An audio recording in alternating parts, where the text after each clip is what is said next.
Hi, today we are going to discuss a problem which is so prevalent in our country that every girl has to face this problem at least once in her life. And the problem is stalking. This matter came to me today and I thought of sharing it with you guys because you should know what you're supposed to do if you have to face this similar situation. If somebody is stalking you, it might be offline or it might be online, but stalking is still an offense in India.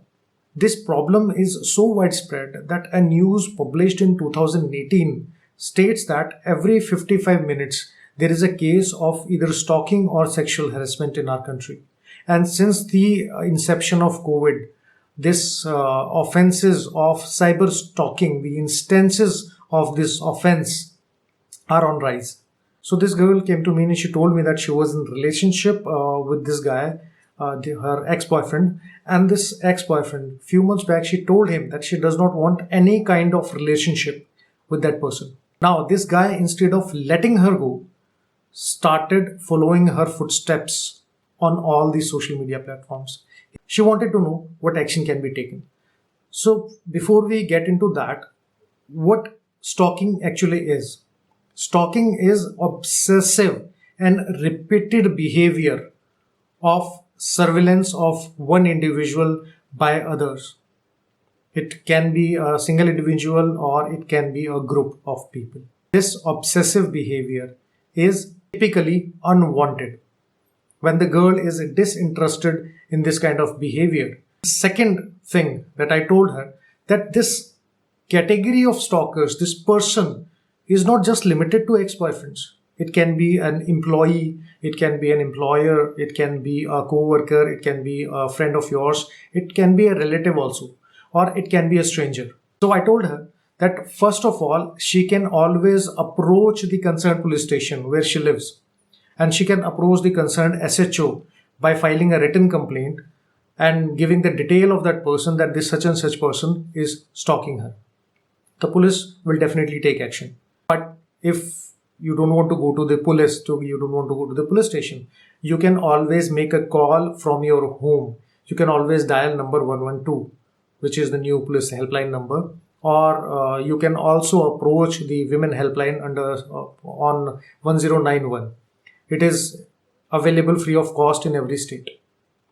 But let's say this is a situation of cyber stalking. That person follows you on social media platforms, try to contact you through emails.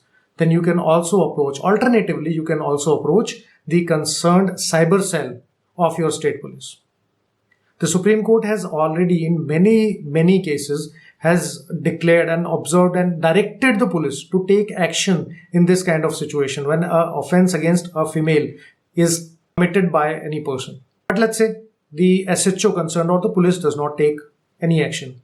Then you have an alternative remedy of approaching the senior police officers. You can always approach the DCP or ACP of your concerned area, or you can also approach the commissioner or SSP. And you can tell them that you have already filed a complaint and the SHO is not taking action.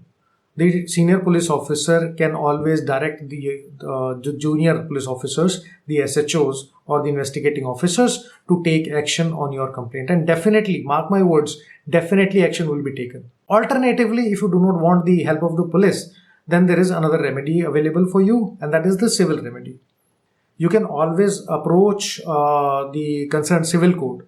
And before approaching the civil court, you can also approach a lawyer, and a lawyer can always issue a legal notice and telling that person that this kind of behavior is unwanted and undesired. And if that person does not stop, then you can always approach the competent court of law. You can always claim the compensation also apart from the injunctive order. If that kind of behavior does not stop, then you can always approach a civil court and you can always pray for an injunction against that person, that the person is not supposed to follow you from your home to your workplace to your place of education, or that person is not supposed to directly and indirectly not follow you on your social media platforms. And the civil court has ample powers to grant you this kind of relief. In this situation, the police will not be involved, only you will be the plaintiff before the civil court and the other person will be the defendant. If you have any questions related to this issue, you can always ask me in the comment section. I'll be happy to answer and I'll be happy to assist you. In the next video, we'll discuss another real life problem and the legal recourse that you can take in that kind of situation. Till then, stay safe.